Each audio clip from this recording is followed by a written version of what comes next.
You want me to put on these headphones? Or? No? Okay, cool. Hello, everybody. sPidA here, the Fight Card Podcast, being joined today by David Puente, man. How are you, bro? What's going on, sPidA? Not much, man. I mean, I know I follow you all over social media, man, and I know it's hard for you not to be posting memes right now, bro, but so I appreciate that, man. Thank you for stopping by. Hey, man, not a problem. Now, I got to ask you, bro, I mean, of course, it is Sunday, November 28th. We are here at the HOJ Academy, man. This is where the studio's at. Of course, you train here. Yes. Now, you guys have open mat this morning, and of course, you're going to be jumping in? Yeah, it's starting at 11. It's probably going to end around like 1 o'clock, maybe. Sometimes it pushes it to, but, you know, it all depends. And of course, you guys don't leave till 5, right? And stay here all day, man. Exactly. If we could, I would. No. Hey, there's a sofa, man. I'm pretty sure Jacob would say, throw your feet up and take a little nap, bro. But man, thank you for coming by, man. I mean, I do appreciate you. I know I miss you guys when you come in. I mean, usually you're heading straight to the mat. Mm-hmm. But on this one, man, I want you to kind of touch base on your MMA debut. Mm-hmm. I mean, of course, this happened in Beeville, Texas, for the Texas Clash promotion. Now, I wanted to ask you off the bat, man. It was your debut for the fight. Have you ever attended a live MMA before? No. So that was like another experience for me too, because not only was it my first fight, but it was my first MMA event. Period. It was like a surreal moment for me. It was cool. No, yeah, I could imagine, bro. I mean, of course, it was a smaller venue, but I mean, of course, you got hundreds of people yelling from one end and the other end, and I mean, did any of that affect you mentally walking into the cage? So I was talking to my teammates about that the other day, actually. It was weird because, like, I remember watching a video about Mike Tyson talking about how when he would before he would go to the cage, obviously he would be like, have anxiety, or he would be like, I guess, scared or something. And obviously that's just what makes us human, Right. And so, like, I had those exact same feelings, but he was saying as the closer and closer he got to the ring, and in my case, the cage, the less and less those feelings were inside me. You know what I mean? No, you definitely, man. I mean, and that's one of the things I wanted to bring up, because I mean, I'm on the media end of the sport, of course, and I'm K-side, and it's always awkward, man, when I'm taking pictures or I'm doing video and I make eye contact with these fighters and I kind of freak out, and I'm thinking, man, I wonder if it affects them that way, man. Like, if they're thinking like, oh shit, now they realize that, man, everybody's watching, and right. I mean, did you get anxiety when you were in there? So yeah, I already have anxiety as is, but like when I was walking to the cage, it kind of started fading away the closer and closer I got there. Once I stepped in, it was a completely different story. It was just black out the crowd, like literally the noise kind of went down a little bit, and it was just in the moment, No, I mean, one of the things for sure, man, once again, is for me, I hide behind the camera. Like, I always tell people, like, I hate crowds, bro. I really do. Like, I mean, if I could have it my way, I'd be in my closet hiding, doing this, virtual via Zoom or something. Right. But I hate being out there, man. And I'm not a people person, and people are always like, man, you're always around people, and I'm like, yeah, but it's because for me, the camera's a shield. I'm behind the camera, and I just feel like, hey, nobody's watching me. They're watching the camera, and it helps me out mentally. But that's one of the things I always wondered, man, especially with you guys making your debut, walking in there. Of course, this was for amateur MMA. And but it's good to know, man, because, yeah, I mean, next time, I'll make sure I won't be pointing the camera at you too much. Right. But yeah, bro, but this fight, I mean, you went in there, of course, your opponent came in with experience. Mm. And, of course, he was from New Braunfels Brawlers, man. And I had actually, when I saw him, I realized who he was. I had actually seen him fight before. And, I mean, it was like, I mean, we had talked about this prior, Don Fry fight, man. Once you guys locked in, I mean, it was as a matter of fact, a triad combat happened yesterday, and the whole clinch and freaking, dirty boxing style. I mean, that's what you guys were doing pretty much in the towards like the middle of round 1 and round 2, man. I mean, of course, you got the victory. But I want to backtrack a little bit, man. Round 1, bro, after everything was said and everything was done in the round, you sit down with your corner. What were you thinking, man? Man, I was thinking, this is really happening. You're like, I got to go back out there. Okay. You see, but, I mean, your opponent, I got to give him props, dude, because He was tough. Man. Yeah, I mean, both you guys were, man, obviously, but, I mean, I saw him taking it, and I was thinking, damn, dude, like, that moment, it kills or it hurts a lot of people, man. Sometimes, sometimes people fold, and they're like, crap, it takes away their warrior spirit. But I mean, obviously for you, it didn't. I mean, Coach Jacob just walked by, man, and of course, I mean, what did he tell you when you were in the corner, man? Mostly stick to the game plan. So like really our game plan going into the fight was the clinch game. So Okay. so I kind of utilized it a lot throughout the whole fight. Um, the thing that I kind of did that was off the game plan was taking him to the ground in the first round. That was unexpected. It kind of just felt natural though to just do it. So Yeah, and I mean, of course, I mean, when before you started coming to training in jiu-jitsu, or was jiu-jitsu your first yeah, training? jiu-jitsu was what actually introduced me to MMA. Okay, and I mean, why jiu-jitsu? I mean, what was it that as far as like made you want to come train? So I'm a big Joe Rogan fan, and I'll be watching like the Joe Rogan Experience. Shout out! All right. Yeah, man, get him on there, man. um, and he'd talk about jujitsu, and then I'd watch jujitsu matches, and then combat jujitsu started coming out, and I was like, oh wow, like this is really really cool. I kind of feel like I can do something because it was like it's like a thinking game. Like it's like chess, like you got to make a move and then prepare for the next one. And so I was like, you know what, let me go and give it a try. And I went over to Ohana Academy. I took the free class and I tapped out two of the white belts that were there. Oh, nice, man. And they were automatically like, hey man, you want to sign up and stuff? And I was like, yeah, I'll go ahead and try to sign up. And it was crazy too because I think 2 years prior I had tried to, before they had the HQ over there on San Pedro. Right. It used to be over by Alamo.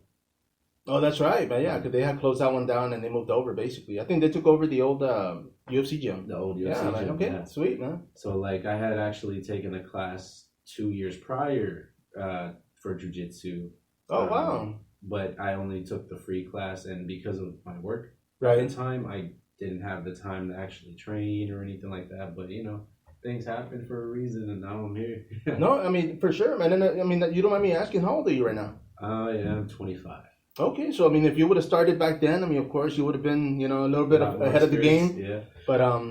But yeah, man. I mean, but before mixed martial arts or even martial arts in general, man, what were you doing? I mean, what did you sports? Did you play anything growing up? So growing up, I guess you can say I was an athlete because I just liked playing sports. So I would play baseball, soccer, and play basketball, football, and whatever it was. Like I was like, I want to go out there and play. Right. No, and this was in high school or high school, middle school. Growing up as a kid, soccer, baseball, little league, all that stuff. I was always doing something. So you were always you were in that jock crowd, man, in high school, man. I used to get bullied by those guys, man. Hey, bro, we're gonna talk after this. No. Actually, I knew everybody growing up, dude. I mean, like I said, I've always been a quiet guy, and I always stuck to myself, dude. But right, and then that's another thing too, because I'm actually like very introverted. And when it came to the sports and stuff, it kind of helped me get out of my shell. Right. Because obviously you're playing in front of crowds and you're having to talk with your teammates and stuff like that. So it kind of helps. No, man. I mean, one of the things, and I always tell even my kids, bro. I mean, I have 2 daughters, and by the way, call me, girls. You haven't texted me in a week. No, I'm joking. No, but yeah, man. One of the things I always tell them is for me, like I've dealt with depression. I mean, I've always been that solitude, and I kind of thrive off it, I guess, in a way, dude. Because if I'm having a bad day, I go home and I put my music on and I zone out and I feel better, And it is my therapy, man. But yeah, one of the things I always tell my kids is, the opposite of depression is expression. And you're feeling down there, you got to go out there and yell it or dance it away, whatever you got to do. But I mean, the fact that you guys do train in martial arts, I mean, you come in here, you let it out, you're not as stressed afterwards. Mm-hmm. But I mean, so it's basically your therapy, right? It's very therapeutic training. I love it. It actually changed my life dramatically just coming in and training. No, that's good to know, man. Because I mean, and for those out there listening, of course, I mean, they're not alone, dude. I mean, like you said, yourself, me, we suffer or go through this little ordeal. So I mean, even if it's not martial arts or jiu-jitsu or anything like that, I mean, definitely, go out there and get a ball and kick it, or something. Of expression, like you said. No, definitely, bro. And yeah, I mean, thank you for that, man. I mean, but yeah, man. But I mean, back to your fight, man. I mean, this thing happened, man. Of course, it was in September, and I mean, you got the win in round 2. But I mean, you said, you talked to coach, and I mean, he was telling you, hey, as far as stick to the game plan.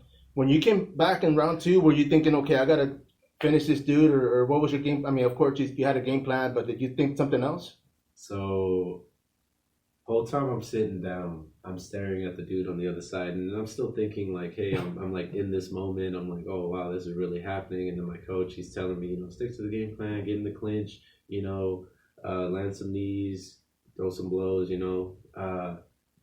He said, we call it like getting them off the rebound. So like when you disengage from the clinch and then come back in, you hit them, Oh yeah, dude, definitely, man. And then re-engage into the clinch. Just little things like that. I was like, okay, I'm listening to him, but at the same time, I was thinking, I just want to kick this dude in the face, which is why I came out with that flying kick in the second round. Dude, yeah, bro. And I was gonna say, man, I mean, the fact that you guys, I mean, during that time, let me ask you this: if it would have gone to round 3, would you have been surprised?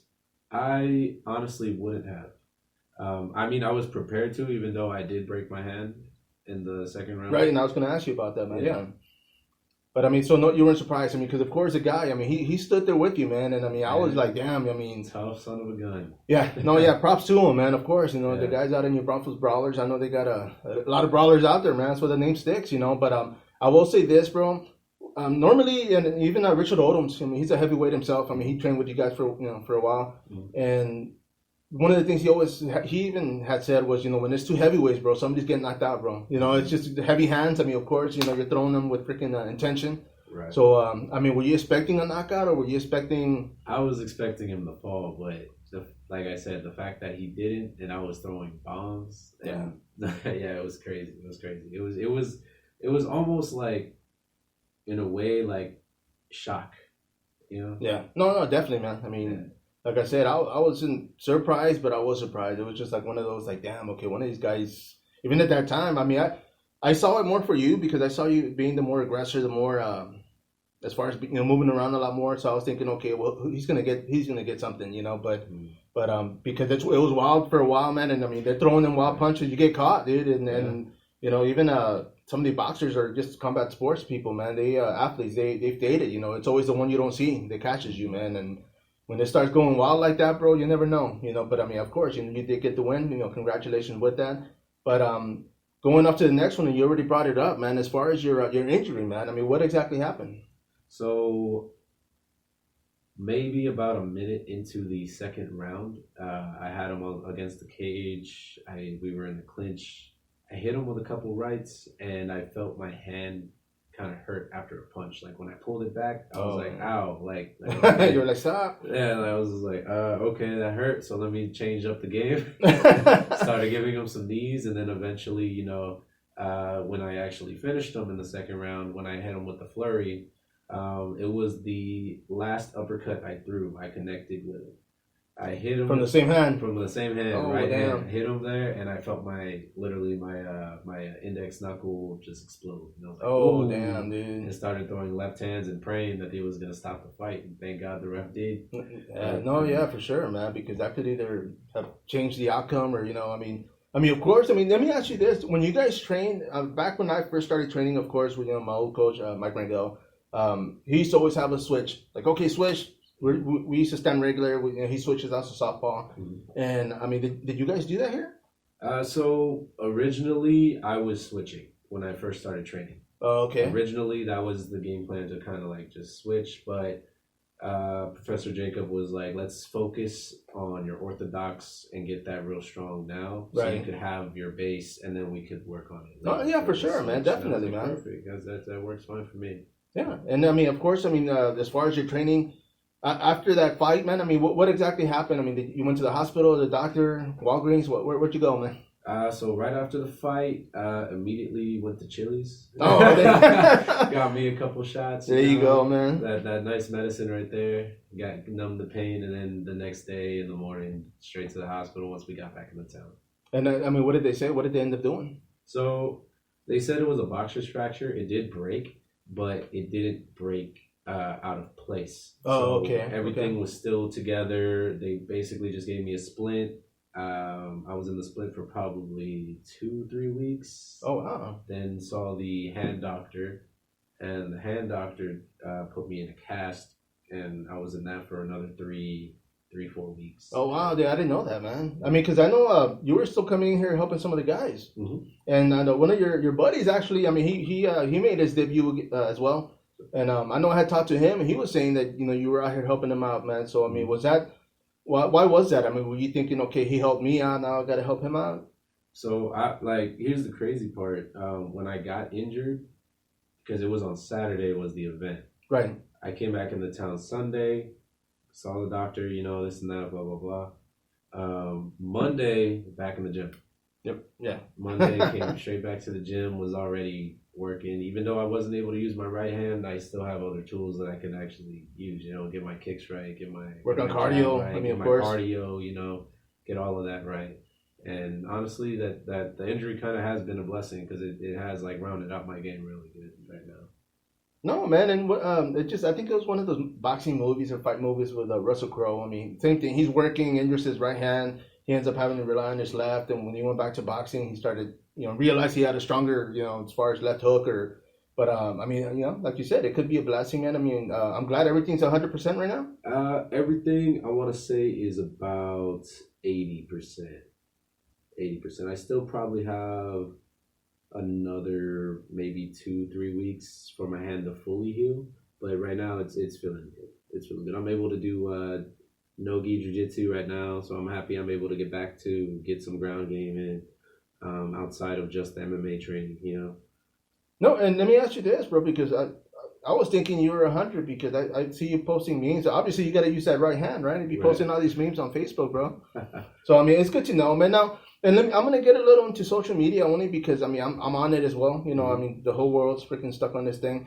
But what does that do for you, man? Because for me, like I said, I mean I'm quiet and I like social media because it is my window into the world, and it's like I don't have to visit everybody at one time. It's just kind of like go and put it up there. But what does it do for you, man, when you're on there, social media? Well, when it comes to the memes, it's just for a laugh, Right. Like it helps me.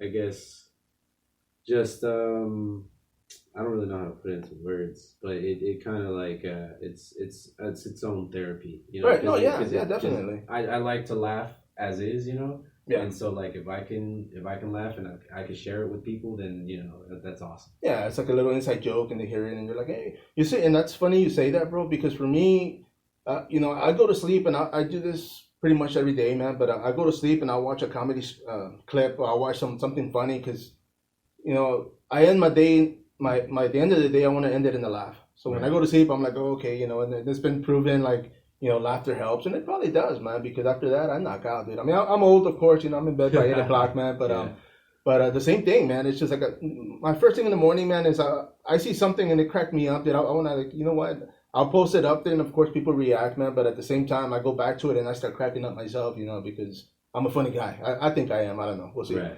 But yeah, man. But it's it's therapy, like you said, man. As far as social media, man. I mean, are you on any other handle? Yeah, I have I have a Twitter account. That one is at Your Boy Taco. My Instagram is Sauce Bridges. That there on Instagram, that's more like, how on Facebook people post like regular stuff. Yeah. Like that's more my like your personal. Instagram. Yeah, that's personal. Like that's where I'll post stuff that really matters and stuff. No, for sure, man. That's a good thing to do, man. Because Facebook. I know. I mean, I'm that old. I was back, in the game, in the whole thing with MySpace when it first came out, and I switched over to Facebook, and I remember, even now that you mention it, like one of the athletes that I was talking to at the time, as far as sponsorship, they had told me like, oh man, go to Facebook, man, it's more professional. It's more, jokes on them, dude, because that thing's a freaking, it's a laugh in itself, man. Yeah. But I mean, initially, I'm sure it was, it's supposed to be more for like business. I'm on LinkedIn. I don't know if you're on there, but it's, that one's where I go and I actually conversate with a lot of the matchmakers and a lot of the professionals, man, as far as, I mean, for business. But yeah, you got to have your kind of separate your life from reality, Facebook from reality, man. So that's a good thing that you do, man. Now, let me ask you, bro. I mean, as far as like you said, right now you're 80%.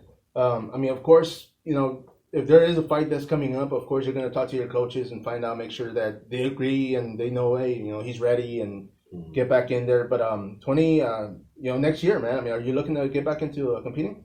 Yeah, I am. I do know that Texas Clash is having another promotion going on in February. I have my eyes on that right now. Nothing's confirmed, but I'm actually thinking about doing a jiu-jitsu tournament actually before going and doing a fight. So I nice, can kind of man. get kind of a warm-up. Right.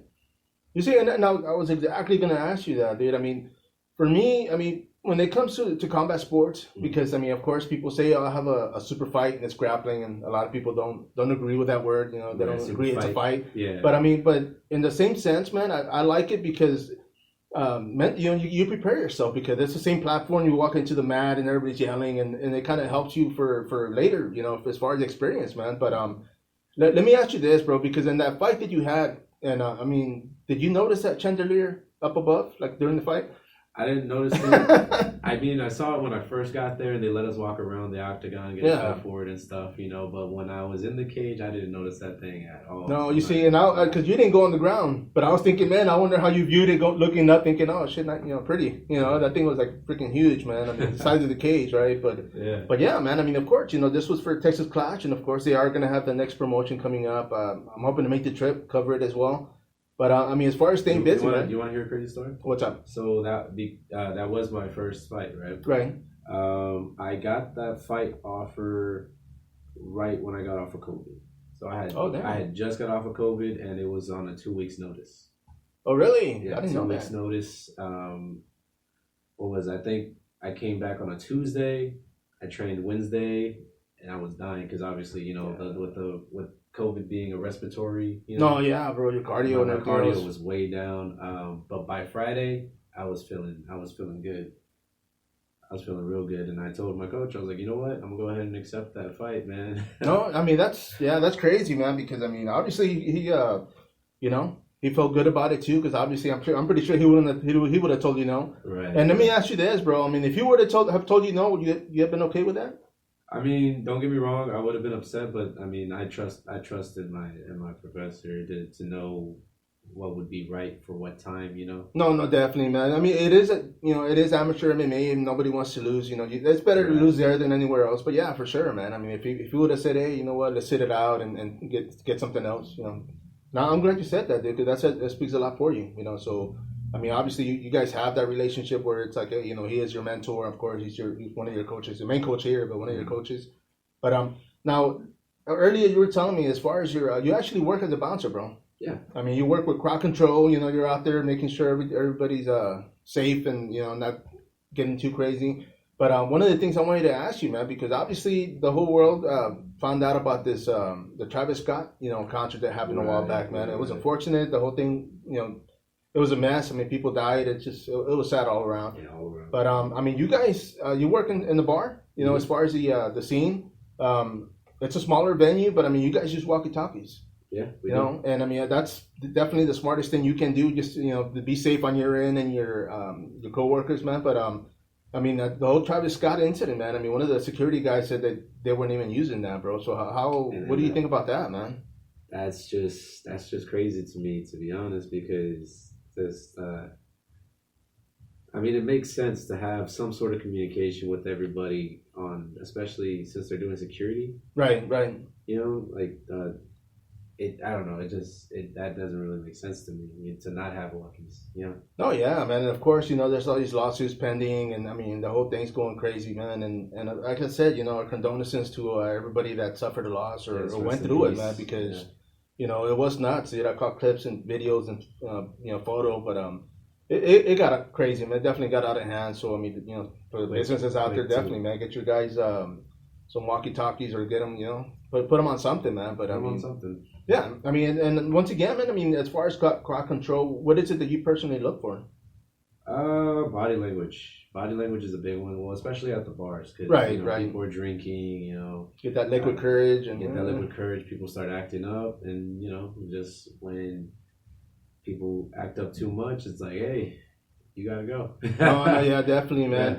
And let me ask you, I mean, the fact that you're actually training in, you know, in MMA and jiu-jitsu, does that help with you in this and at work? Yeah, it does. It does. It helps when it comes to like having control over the situation, because I feel more comfortable.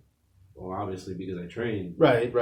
So your confidence level is a lot higher. To do the job, you know, to actually do the job and do it correctly without having to have an incident unfold. You know what I mean? No, for sure, man. I mean, and like body language, like you said, also, man, from coming from somebody that your stature, you're in charge, and so if you come to people correct and they notice that right off the bat and they realize, okay, yeah, but I mean, of course, you get a couple knuckleheads out there, right? Right. I mean, I try to approach everybody as respectfully as possible, because like they say, treat somebody like you would want to be treated yourself, Right. And so I try to do that as best as I can, but I got a very monotone voice. I'm pretty big, I'm intimidating. Right. So like some people take it offensive, some people don't, but it's all depending on the person. Now, as far as, I mean, what was it that took you to that line of business, man, as far as work? I just kind of figured, I kind of always wanted to do it, but I kind of figured since, I'm training jiu-jitsu and stuff like that, I might as well, like, use it in a positive. Right. Right. Like if the situation needed it, I'm not out there like trying to find somebody to choke out or no, of course, like that, of course not. But like if like something happens at the bar and I'm able to help stop it, I'm like perfect, like. No, definitely, man. I mean, the fact that you're once again, man, the fact that you're saying that, I mean, it's a good thing because obviously you're liability. You don't want to come out on the news or on TMZ and be like, hey. And we have police that are right outside the bar too. So once we hand them over to the police, it's right, it's in their hands. So.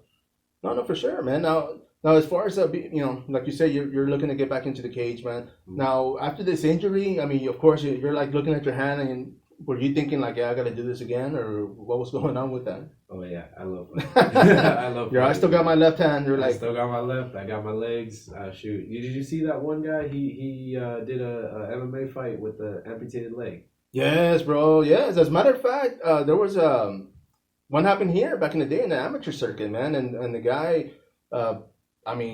he, I think as a matter of fact, that promotion got in trouble for that. It happened on base, and they were trying to use the whole like, hey, we're not on your soil, whatever. But they still got pinched for it, man. But yeah, dude, that's crazy. And the fact that happens, man. I mean, there's athletes out there, man. There's a kickboxing guy that's out there doing the same thing, missing an arm. In MMA, of course, the same thing. And it's definitely motivational, dude, because it's like, hey, these guys are out here doing, and not necessarily just that, but just living life. Right. I mean, a lot of people, they have amputees that suffer and, PTSD and, it's hard on them. Some people react, go through that differently. But yeah, man, I mean, the fact that they found something that they want to keep pursuing and keep doing, man, that's, definitely motivational, dude. I mean, it makes me look like even more of a bigger bum, man, because but yeah, man, I mean, props to them for that, man. Now, as far as MMA, bro, I mean, of course, you say you're looking at venturing into grappling. Mm-hmm. And would this be gi or no gi? So no gi for sure. I do need to train more in the gi. I am completely gonna admit that. I need a lot more training when it comes to being in the gi. And I was gonna ask you, bro, about that because one of the things, and I mean, like I said, I've been doing this for years, bro. And I mean, a lot of the guys that started off with white belts and blue belts, I mean, I was there. Ray Rodriguez in the South Side, doing his thing, got 2 businesses. Of course, he's doing great in life, man. But one of the things I've always told these fighters, man, it's like, you know what, if you're going to be doing MMA, it'd be smart to start doing jiu-jitsu only for the fact that, I mean, you're investing your time, investing your money, and it's like a college degree, man. I mean, once you get that black belt or even, as you're going up in rank, man, it's something to put on your wall. And actually, if you decide to make it a business, I mean, you can do that. You get your coach's blessing, and of course, you can venture into your own, and make your own money as far, but start teaching something. Yeah, man, because especially in your line of business, dude. Because say if I mean, of course, you're doing bouncing now, but say you get into law enforcement or get into your own private, type business where you can, bodyguard, or you never know, man. But there's a lot of opportunities, and something like this. I mean, it'd look good in your resume.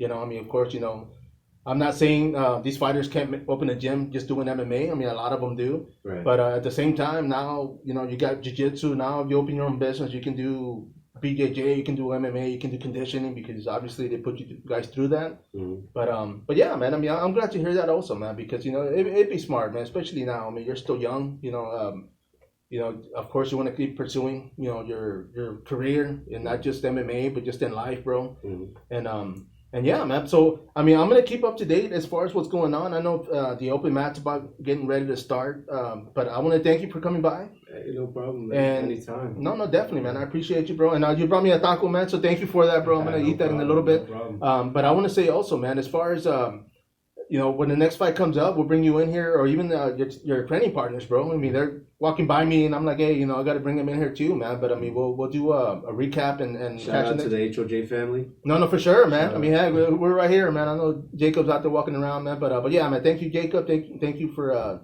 letting us host this here. But man, thank you, bro. I appreciate it. Yes, sir. Everybody out there, man. This is sPidA here, DeFi Car Podcast. That was David Puente. Until next time, follow up.